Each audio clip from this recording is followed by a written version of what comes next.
et plus particulièrement comment bien faire pour bien vivre ensemble. Voilà, je ne vais pas être plus longue puisque je pense que l'intérêt de cette table ronde, c'est de pouvoir interagir ensemble et je vais laisser Perrine donner quelques mots sur son projet. Alors moi, très rapidement, pardon.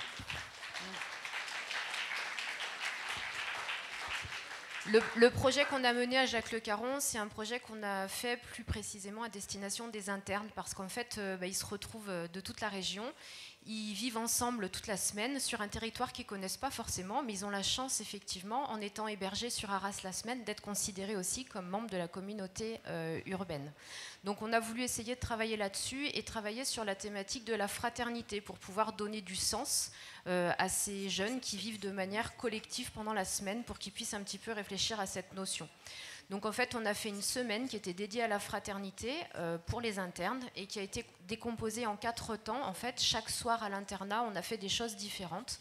Le lundi soir, on a travaillé avec la Ligue de l'enseignement en partenariat avec un projet qui s'appelle la carte de la fraternité. Donc là, c'était une soirée où les internes ont eu la possibilité d'écrire un courrier à un inconnu pour réfléchir un petit peu à déjà la notion. Le mardi soir, on leur a présenté le film qui s'appelle Intouchable avec Omar Sy et François Cluzet pour réfléchir à une autre forme de fraternité, c'est-à-dire que être fraternel, ça ne veut pas dire forcément se ressembler, mais ça veut dire à un moment partager quelque chose ensemble. Donc on a fait un débat sur ce film après. Le mercredi, on a voulu aussi travailler un petit peu avec le territoire. Donc, on a réussi à faire un partenariat avec une maison de retraite. Parce que la fraternité, ça peut aussi avoir un lien intergénérationnel. Donc, on est allé passer un temps à la maison de retraite, réaliser une activité avec eux et passer du temps. Et le jeudi, on a terminé en découvrant un artiste qui travaillait justement sur un artiste français qui fait des grandes fresques, qui s'appelle, j'ai perdu son nom, Seipi. Et donc du coup, on a découvert son travail en fait, et ensuite on a représenté une œuvre d'art qui s'inspirait de sa façon de travailler. Voilà, donc c'était un projet mené sur une semaine complète avec les internes qui étaient volontaires. Ça leur a plu, ça a bien marché, puis ça a aussi créé du lien entre eux, voilà, sur des expériences qu'ils ont vécues et auxquelles voilà, ils n'auraient pas forcément eu l'occasion de faire dans un autre cadre. Merci beaucoup, bravo. Donc, vous le voyez, beaucoup d'actions menées par les jeunes, surtout, mais proposées à l'école, dans les lycées, dans les associations, dans les collectivités. On va accueillir Monsieur Cheniti, qui est venu présenter aussi un projet, et voilà qu'il y a des fans. Ce qu'on va lui proposer, c'est Mathéo va poser des questions et vous allez y répondre, mais vous aurez 1 ou 2 minutes de plus pour présenter le projet en plus de sa question. Ça vous va? Eh bien, très bien. C'est parti? Bon, on se doute bien qu'avec tous les projets et les différentes initiatives que vous avez menées, vous avez forcément dû rencontrer donc, des difficultés. Quelles sont pour vous en fait les grosses difficultés qui vous ont potentiellement freiné et qui ont eu du mal en fait à faire démarrer ces projets? Alors moi, au niveau du projet, c'était vraiment une première. Donc l'idée, c'était de ne pas obliger les internes à y participer, mais c'était de pouvoir proposer quelque chose qui soit vendeur et de pouvoir les accompagner correctement sur l'ensemble de la semaine. Donc j'ai eu la chance d'être accompagnée par des assistants d'éducation qui ont fait un travail formidable sur les différents temps parce que voilà, ça demande du temps et ça demande aussi beaucoup de préparation. Donc c'est ça le frein en fait, c'est de pouvoir inclure ça dans notre reste de travail quotidien. Je dirais que c'est de canaliser les énergies, mais c'est pour moi pas forcément un frein, c'est plutôt quelque chose d'hyper positif, mais en tout cas de les accompagner pour ne pas déformer leur projet, pour ne pas pour bien qu'ils se l'approprient et que ce soit finalement leur réalisation, sans pour autant que ça parte un petit peu dans tous les sens et que ça soit trop chronophage. Du côté de l'établi, nous on a une difficulté, c'est qu'on est persuadé que les jeunes, quand on leur montre ce qui existe, ils vont trouver l'envie et la motivation de s'engager d'une manière ou d'une autre. Mais il y en a plein qu'on ne voit pas qu'on ne connaît pas, qu'on ne rencontre pas. Avant, ça fait vieille quand je dis ça. Avant, il y a quelques temps, il suffisait qu'on mette les baskets et qu'on aille dans la rue et on voyait plein de monde et on pouvait créer des espaces de discussion. On savait aussi où les jeunes se posaient pour papoter et du coup, on pouvait aller les rencontrer. Aujourd'hui, c'est vrai que c'est plus difficile. On met souvent les baskets et puis on randonne finalement parce qu'on rencontre pas grand monde. Donc ça, c'est notre vraie difficulté, de se dire comment est-ce qu'on fait pour rencontrer les jeunes. Alors parfois on travaille avec des établissements scolaires, c'est vrai qu'en pouvant entrer à l'intérieur d'établissements scolaires, quand on a des relais locaux qui sont formidables et qui sont installés, comme on peut l'avoir par exemple avec l'OMJ7 Villeneuve d'Ascq, là-bas ils connaissent tous les jeunes, donc ils arrivent à voir plein de monde et puis ils travaillent facilement avec l'éducation nationale. Mais sur certains territoires, savoir où vous, messieurs, dames, vous êtes cachés, on ne sait pas. Si vous sortiez dehors, je vous assure, vous pourriez découvrir plein de trucs formidables. Mais on ne sait pas où vous êtes. Alors, la difficulté, nous, pour organiser un projet...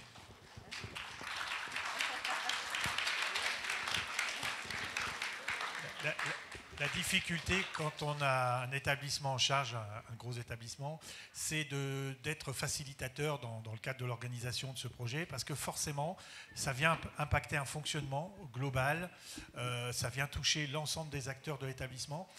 Et pour fédérer ou faire en sorte que ça puisse profiter à l'ensemble de la communauté éducative, et quand je dis ensemble de la communauté éducative, ça va des élèves en passant par les parents, les professionnels de l'établissement, les enseignants, les agents de collectivité.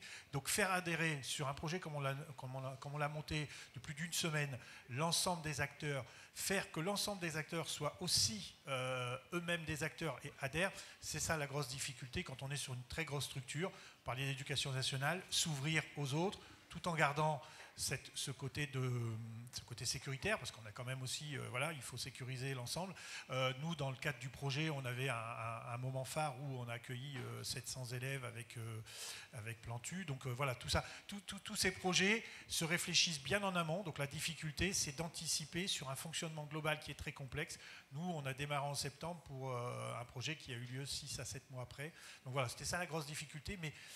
Mais le projet était tellement intéressant et le sujet était tellement important qu'on a réussi à avoir l'adhésion de la totalité des personnes qui étaient dans l'établissement. Et ça, c'est souvent une belle réussite, quoi. Voilà.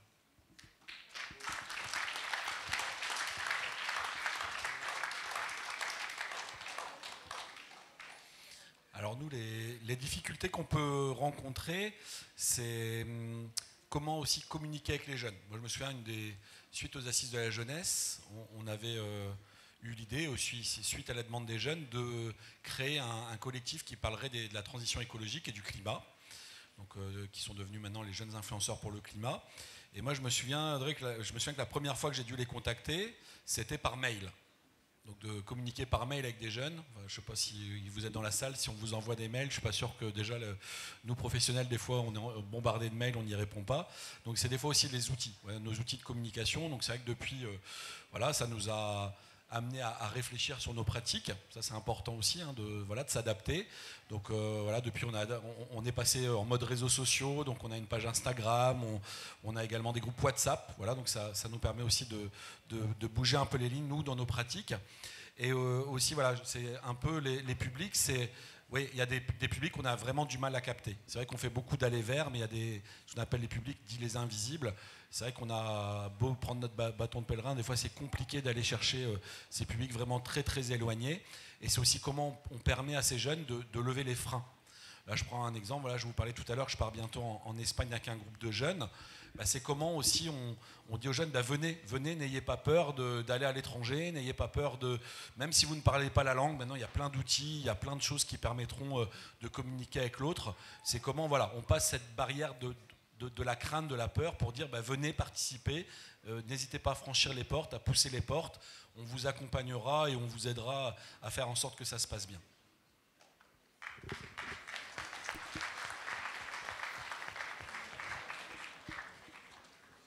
Alors maintenant, je vais demander du coup à nos intervenants de donner un conseil ou une recommandation du coup aux jeunes du festival, mais en 2 mots. Oui, parce que comme ça, on pourra prendre des questions. En deux phrases. En deux phrases. Oser. Ah, pardon. Ah oui. Non, ouais. Je dirais que moi, je donnerais qu'un seul mot, oser. Voilà, et en complément, oser aller voir un adulte pour se faire accompagner et mener son projet.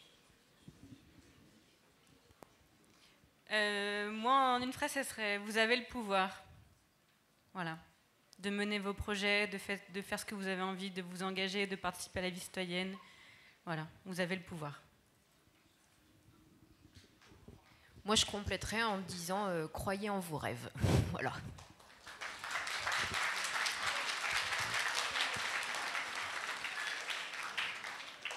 Moi, je vais copier un peu ma voisine et je vais reprendre le titre de l'atelier tout à l'heure qu'on va proposer avec ma collègue Sonia sur le budget participatif jeunesse. C'est oui, la jeunesse au pouvoir. N'hésitez pas à prendre le pouvoir, n'hésitez pas à bousculer les lignes. Moi, j'aime bien, souvent, on parle souvent, on dit voilà, on amène des solutions aux jeunes parce qu'il y a des problèmes. Non, les jeunes ne sont pas des problèmes. Les jeunes, c'est la solution. Vous êtes la solution. Voilà. Donc n'hésitez pas.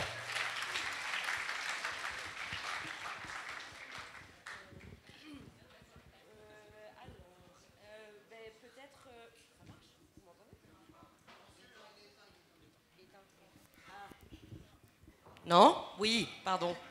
C'est difficile après tout ça, mais moi je dirais, si on vous dit de vous taire, parce qu'on vous dit que vous n'êtes pas légitime, si on vous dit que vous êtes trop jeune pour comprendre, parlez plus fort.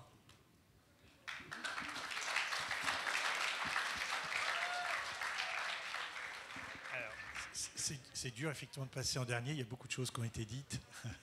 Mais moi, si j'ai quelque chose à vous dire, voilà, vous êtes effectivement jeune, vous avez tout votre avenir devant vous. Vous êtes et vous allez participer à la construction d'un futur avenir. Soyez de vrais acteurs de ce qui vous attend et de ce qui nous attend. Nous, à notre âge, on vous laisse un héritage qui est peut-être pas simple, complexe, mais vous pouvez encore intervenir et faire en sorte que cet héritage aille dans le bon sens. Soyez les citoyens de demain, prenez votre vie en main, n'attendez pas qu'on la prenne pour vous, parce que vous avez, comme ça a été dit précédemment, vous avez votre rôle à jouer dans cette société de demain. Soyez d'aujourd'hui et de demain, tu as raison, dès aujourd'hui, et tu as raison, il faut vivre dans le présent, mais dès aujourd'hui et dès demain, et soyez de vrais acteurs de cette société. Voilà, faites-vous entendre. Emmanuel, un petit mot? Alors, moi, je voulais finir par vraiment quelque chose où on tient. Faites-vous confiance, parce que des fois, on a des doutes, on a des craintes. Les rêves, moi, j'adore ça aussi, dire des fois, quand on fait un projet avec des jeunes, on dit, allez, on se défie, on réalise nos rêves, et puis on essaye de ne pas se donner de limites. Et puis après, il faut que ce soit réalisable, bien sûr. Mais c'est super important. Et je trouve une journée comme aujourd'hui, encore une fois, on est là pour vous. Venez à notre rencontre. On est là pour discuter, pour échanger. Et comme le disait aussi Aurélie, je trouve ça important. Là, on vous a sous la main. Donc, je pense qu'on va vraiment en profiter à fond aujourd'hui. Donc, merci encore d'être là. Merci beaucoup. Donc, Paris réussi. On va réussir à vous donner la parole pendant à peu près un bon quart d'heure. Pendant que vous réfléchissez à vos questions, parce qu'il faut oser, je vais laisser justement Monsieur Shinti de nous présenter le projet, qu'il n'a pas eu le temps en 2 minutes. Je vous invite à réfléchir et à oser la prendre, cette parole, à ce que vous pouvez poser comme question à ces intervenants, quelles remarques vous avez envie de faire pour compléter nos échanges. Allez, je vais être rapide. Je sais qu'on a dû vous présenter beaucoup de choses ce matin. Alors, dans l'établissement, au lycée Guy Mollet, un peu plus de 2000 élèves, on a organisé un festival qu'on a nommé le Festival Humanitas. Alors, c'est un festival qui a été organisé par l'ensemble des élèves de l'établissement. La thématique du festival, c'était faire monde commun. Ce festival a eu lieu pendant une semaine complète, du 10 au 14 mars. Pendant ce festival, ce sont les enseignants, les élèves, les personnels, comme je l'ai dit tout à l'heure, de tout l'établissement qui ont été acteurs de ce festival. C'était une ouverture sur le monde.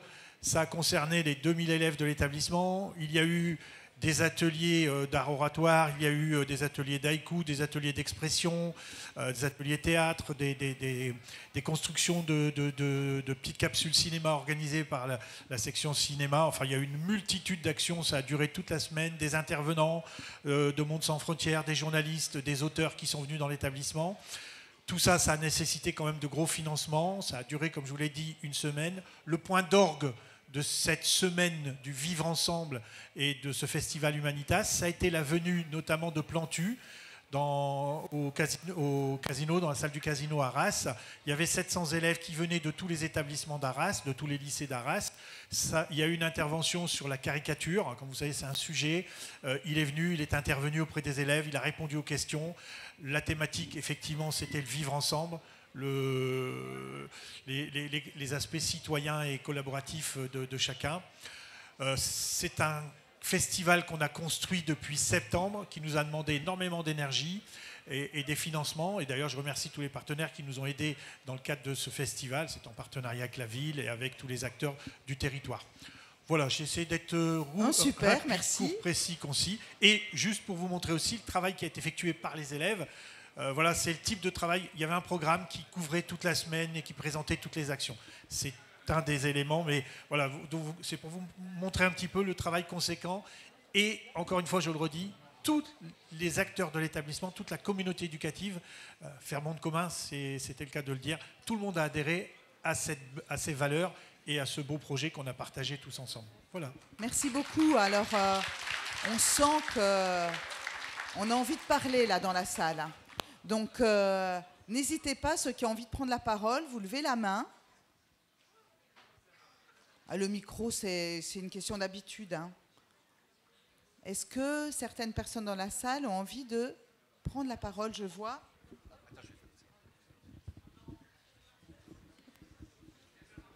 Voilà. Nicolas s'occupe de faire passer le micro. Merci beaucoup. Et Pascal, de l'autre côté. Merci. Bonjour à tous. Et j'avais une question. Comment avez-vous eu l'idée d'organiser ce festival? L'idée du festival, je pense que j'ai une voix qui porte, hein. Je ne sais pas si on m'entend. L'idée du festival, elle est venue à la base d'élèves et d'enseignants. Alors on a ce qu'on appelle, nous, une spécialité qui s'appelle HLP, Humanité, Littérature, Philosophie. Et ils avaient la volonté de construire ce festival en hommage à Dominique Bernard, par rapport à ce qui s'était passé aux événements. Et donc l'objectif, c'était de montrer que dans des situations extrêmes, c'est la grandeur, la culture, l'art, l'ouverture aux autres, le vivre ensemble qui doivent prédominer et qui doivent nous entraîner dans une dynamique du vivre ensemble. Voilà, à la base, c'est venu d'élèves et d'enseignants. Moi, j'ai été dans ce parcours, j'ai été le facilitateur et la personne qui a permis de faire grandir ce projet. Je l'ai entendu autour de la table ronde tout à l'heure. L'objectif, c'est de laisser la communauté éducative s'exprimer à travers des projets et des valeurs que l'école défend. Fraternité, égalité, voilà, égalité, fraternité, on trouve tout ça sur les frontons de toutes les écoles, tous les établissements scolaires, et c'est des valeurs qu'on défend au quotidien dans nos établissements scolaires. Merci beaucoup. De rien.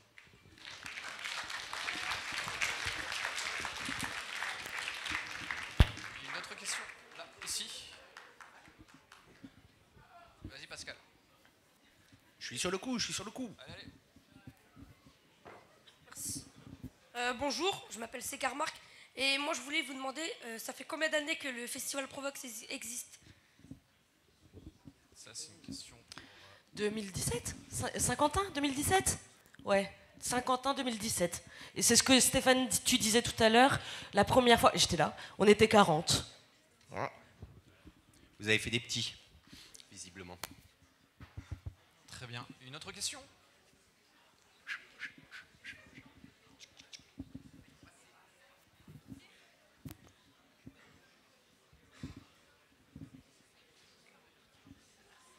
Bonjour, je m'appelle Donia et j'avais une question. Comment l'idée d'intégrer ce projet au plan européen, donc avec Erasmus et l'Union européenne, est venue et quelles en sont les spécificités en fait? Tu parles de Provox de manière générale? Ah oui, de Provox. Allez Stéphane.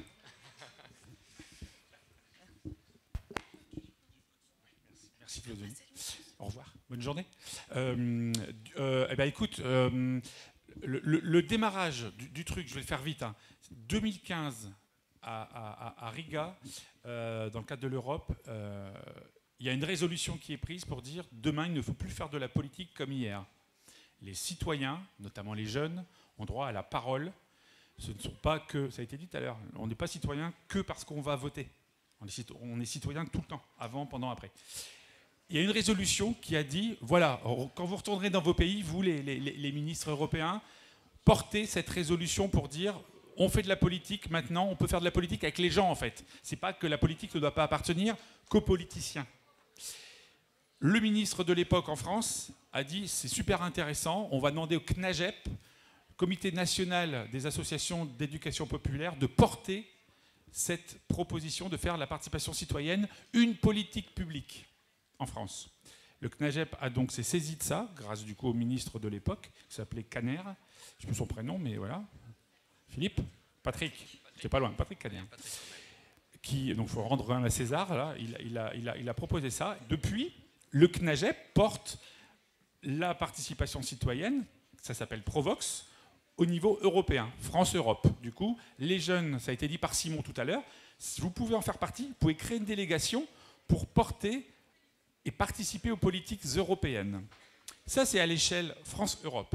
Ensuite, le CNAGEP a fait un appel au CRAGEP pour dire si vous êtes intéressé pour faire la même chose à l'échelle d'une région, allez-y. On a été les premiers en France, au CRAGEP Hauts-de-France, de se dire ça nous intéresse. On a lancé un appel, nous, dans notre réseau des associations, et ce sont les 3 associations de jeunesse. Ça, c'est intéressant de le dire. Sur les 3 associations de jeunesse, je vais les citer, la Fédération des étudiants, la FAEP, le MRJC, et il y avait, c'était 2 organisations de jeunesse, et il y avait d'autres associations comme les CMEA et les Franca, qui se sont dit il faut absolument qu'on porte ça. Et donc, à l'échelle des Hauts-de-France, ces associations se sont dit, donc notamment les jeunes, je me rappelle des premières réunions, c'était que des jeunes, où on a dit on veut prendre la main. Donc c'est chouette, c'est vraiment, du coup je peux témoigner là, ça fait partie d'un témoignage du coup, c'est vraiment les jeunes qui ont pris le pouvoir à ce moment-là, qu'on dit, accompagnés évidemment avec des adultes référents, mais qu'on dit nous aussi on veut à l'échelle des Hauts-de-France pouvoir organiser quelque chose. Et donc il y a eu un premier événement et on retombe sur l'événement qu'on a fait à Saint-Quentin avec les premiers jeunes qui avaient envie de réfléchir pour monter et participer aux politiques publiques. Et Erasmus+, pour finir là-dessus, je ne vais pas être trop long, Erasmus+, finance, parce que dans leur codification, il y a une ligne qui permet de financer le dialogue jeune élu, ce qu'on appelle le dialogue structuré. Je n'ai pas prononcé le grand mot magique, c'est le dialogue structuré, c'est-à-dire la contribution des gens, des populations, et notamment les jeunes, aux politiques publiques. Voilà. Merci Stéphane. Et je pense qu'en plus... En plus, on a dans la salle au fait des voisins belges aussi qui viennent voir aussi comment on fonctionne aussi, comment on travaille aussi, la méthodologie, la démocratie participative. Donc, je tiens à saluer nos voisins belges d'Anderlecht qui sont là-bas. Oui. Merci.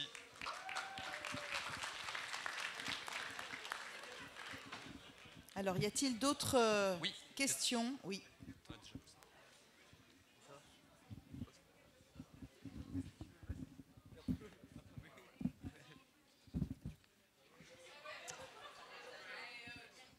Bonjour, je m'appelle Lilian Gaillot, je suis au lycée Guy Mollet à Arras. J'ai une question, ce serait pour savoir qui vous a aidé à monter ce projet.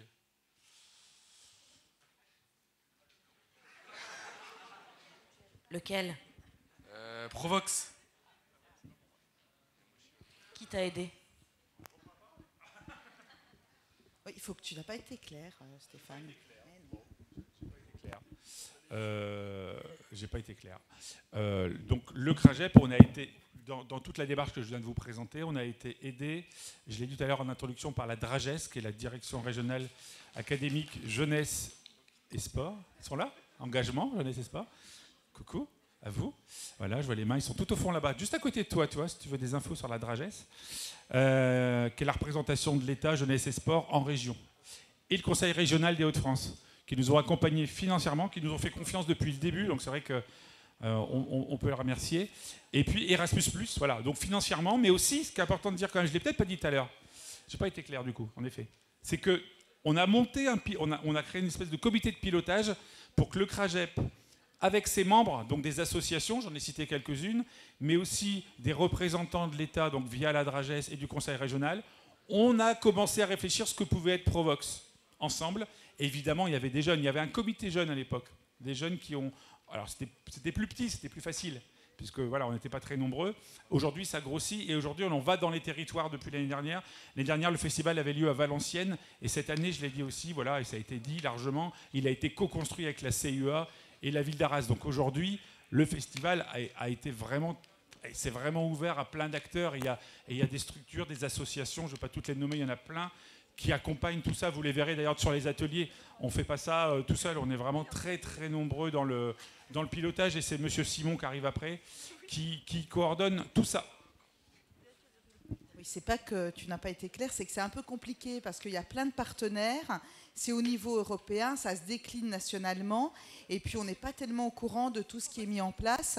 Donc ça met un moment, on met un moment à comprendre, mais en fait on comprend toutes ces choses-là en faisant. C'est comme s'engager, on comprend ce que ça apporte, on se comprend ce que ça fait, ce que ça produit, quels sont les interlocuteurs en faisant.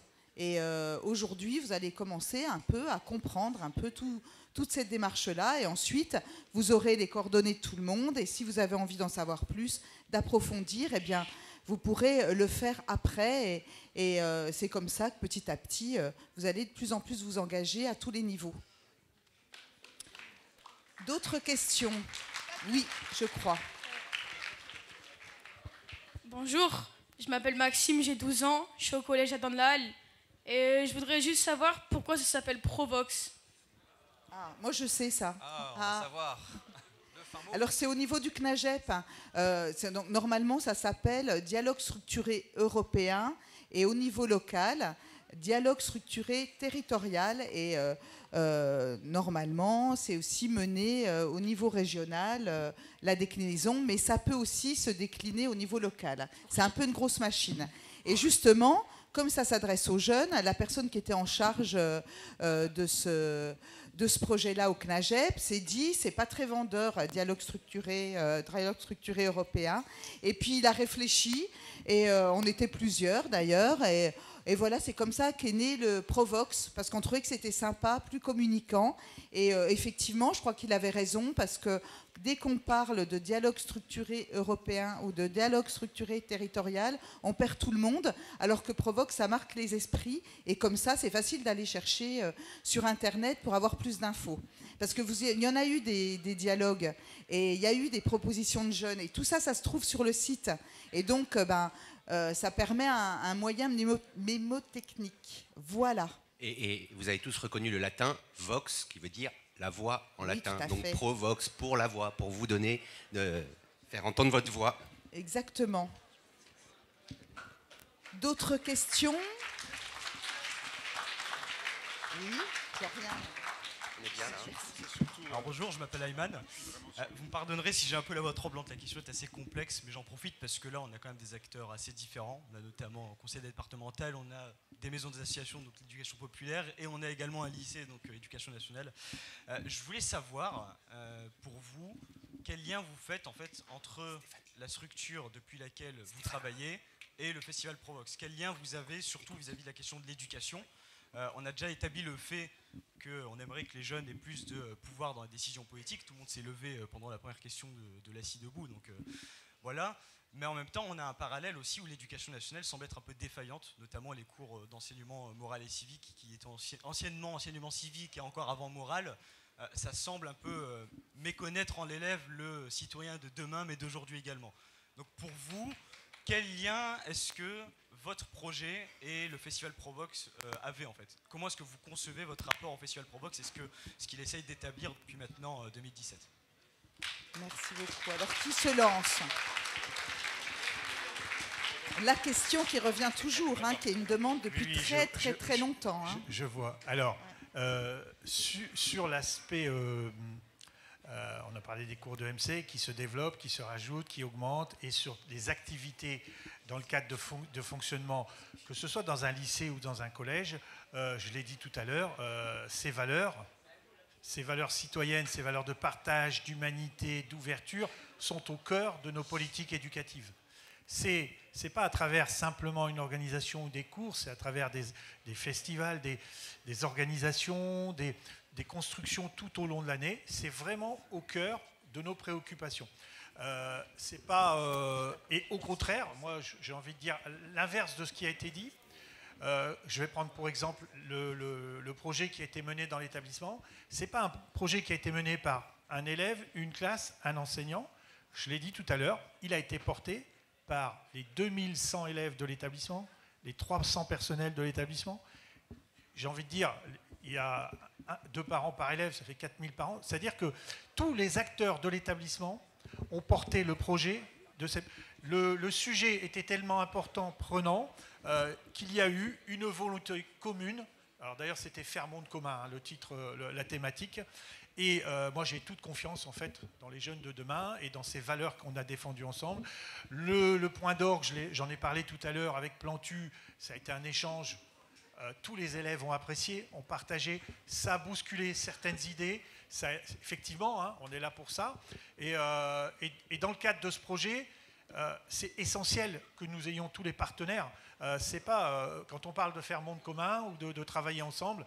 Ben effectivement, demain, vous allez être les acteurs des politiques publiques. Ce type d'événement ne peut pas avoir lieu si les acteurs locaux, s'il n'y a pas une volonté, que ce soit au niveau local, communal, national ou européen. C'est ça la vie de demain. Et je pense que, voilà, en France, on a de la chance d'avoir cette volonté commune de tous nos politiques de faire vivre la jeunesse, de vous donner la parole et de continuer à construire cette dimension citoyenne, c'est essentiel. Et encore une fois, moi j'ai plutôt un message pour te répondre d'espoir. Et honnêtement, ce que j'ai vu de la part de mes élèves, mais c'est pas que simple. Alors, j'ai mis un point d'orgue sur ce festival, mais tout au long de l'année, il y a des actions sur ces thématiques. Tout au long de l'année, j'ai un CVL qui est très dynamique et qui organise aussi beaucoup d'actions sur la même thématique. Voilà. Je sais pas si... Merci. Alors moi, juste pour compléter vraiment court, pour répondre à ta question, notre participation au festival cette année, pour nous, elle a 2 objectifs au niveau de Jacques Le Caron. C'est effectivement de pouvoir témoigner sur ce qu'on a fait, mais nous, on l'a fait à toute petite échelle et c'est une première expérience. Donc on voudrait pouvoir continuer ça l'an prochain. Et donc l'idée, c'est d'avoir aussi avec les jeunes après la possibilité de se former sur la pédagogie de projet et puis de continuer à grossir. Voilà. Merci beaucoup. Alors on va... Tu veux rajouter quelque chose? Oui, je t'en prie. Je voulais juste ajouter après... désolé. Je voulais juste ajouter, pour nous, effectivement, on part du principe que l'éducation populaire, l'éducation nationale, l'éducation spécialisée, on est tous des cousins. On œuvre tous dans le même sens normalement, former des citoyens éclairés qui comprennent le monde et peuvent agir dessus. Fut un temps... on ne se parlait pas trop entre cousins, il y avait un peu des guerres dans la famille et on ne savait pas se reconnaître.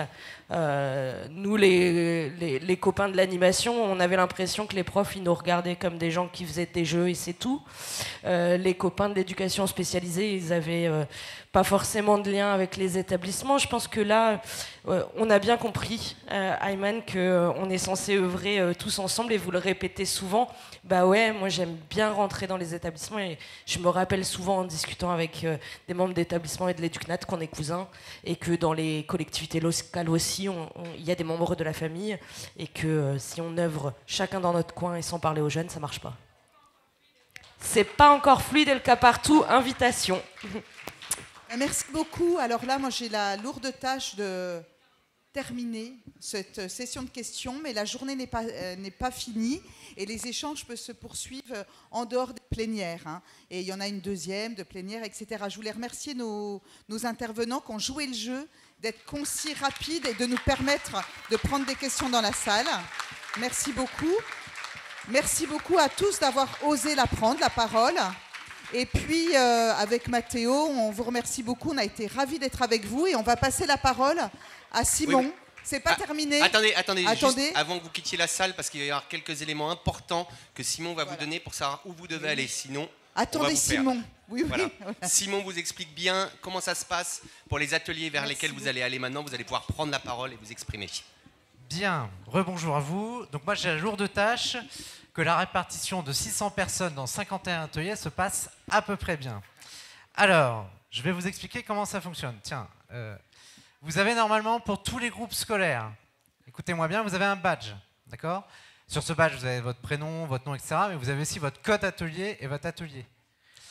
D'accord? Il y a un code atelier, c'est pas pour rien, donc c'est AM, PM, etc. Bon, à la fin de la journée, vous allez me haïr, hein, AM, PM, enfin voilà, ça va finir par vous. Il n'y a aucune logique, c'est juste un code atelier. Ce code atelier, il va renvoyer, et c'est important, vers des lieux différents. D'accord? Donc on va se poser après sur les différents lieux du Festival Provox. Et donc ça c'est important. Donc ça, c'est pour les personnes qui ont un badge avec un fléchage. Donc normalement, la plupart des établissements, si ce n'est tous les établissements scolaires, c'est déjà préfléché.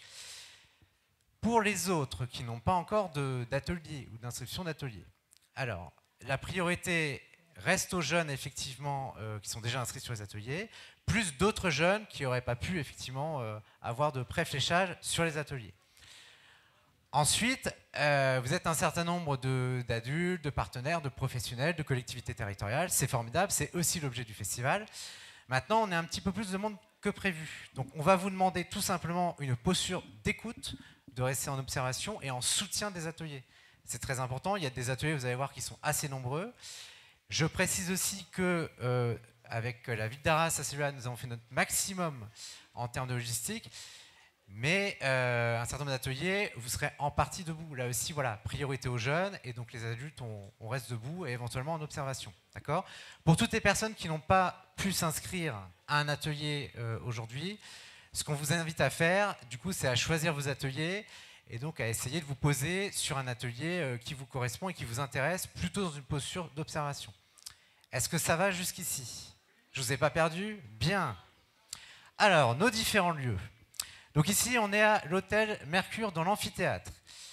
Là, vous allez avoir, donc à Mercure, il y a aussi 4 ateliers dans les salles. Quand on redescend, il y a des salles. Donc il y a 4 ateliers à l'hôtel Mercure. Donc pareil, pour savoir, vous regardez sur votre badge, ou pour les autres, vous regardez sur votre super programme qui a été fait par Marie-Lise de la CUA. Voilà, on peut remercier Marie-Lise et l'équipe de graphistes. Donc vous avez un super tableau, vous pouvez faire vos courses. Et donc vous avez l'atelier, le lieu et à quel créneau il se déroule. D'accord ? C'est important, tous les ateliers ne se font pas forcément tous sur toute la journée. D'accord ? Ça, c'est super important. Et donc, vous allez pouvoir comme ça aller dans vos différents ateliers. Alors, ensuite, c'est pas terminé. Alors, écoutez-moi bien parce que... Voilà. Écoutez-le bien parce que sinon... vous allez être perdu, vous allez voir. Voilà. Alors, ensuite, on aura la place d'Eva. La place d'Eva, c'est... donc ça se situe vraiment entre les deux bâtiments.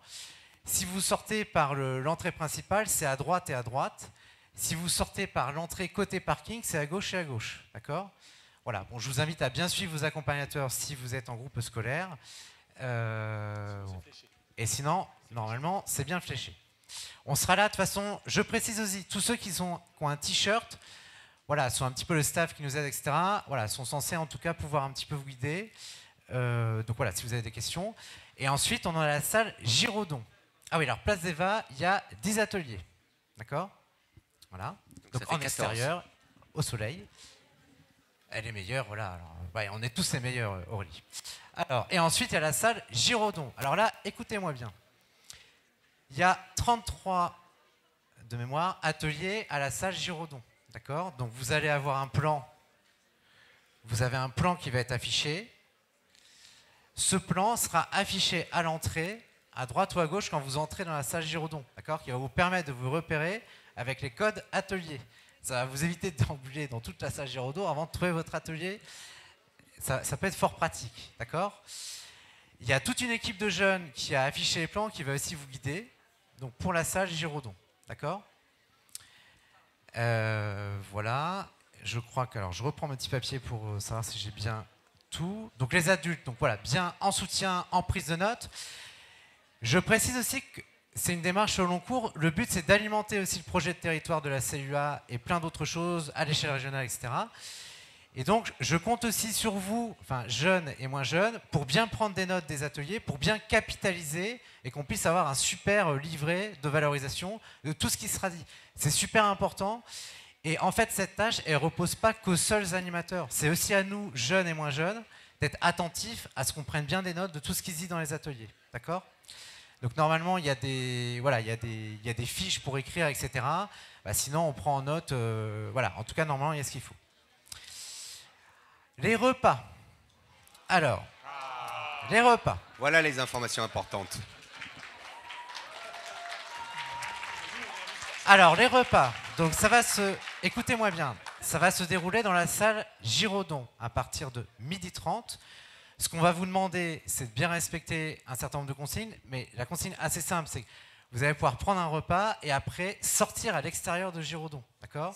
Parce que si on reste tous à 600 dans Giraudon, bah, ça va être compliqué, d'accord ? Donc vous prenez votre repas à Giraudon et vous pouvez aller notamment sur la place d'Eva pour vous ventiler. Ensuite, ce qui va être important, c'est la relance, ça va être à 14h à Giraudon, d'accord ? Donc on relance à 14h à la salle Giraudon. Et ensuite, 14h30, on se remet en atelier. OK ? Bien, je crois que j'ai rien oublié. Est-ce que vous avez des questions ? Si, il y a une question, je crois, là-bas. Oui, bah ça, vous verrez. Des frites. Voilà, des frites, évidemment. C'est des pâtes. Je vous donne un indice, c'est des pâtes. Oui, alors, petite question aussi. On est très nombreux, mais quand même. Vous avez des toilettes ici à Mercure et aussi à la salle Giraudon, d'accord ? Voilà. Donc mais pas sur la place d'Eva, forcément. Mais pas sur la place d'Eva.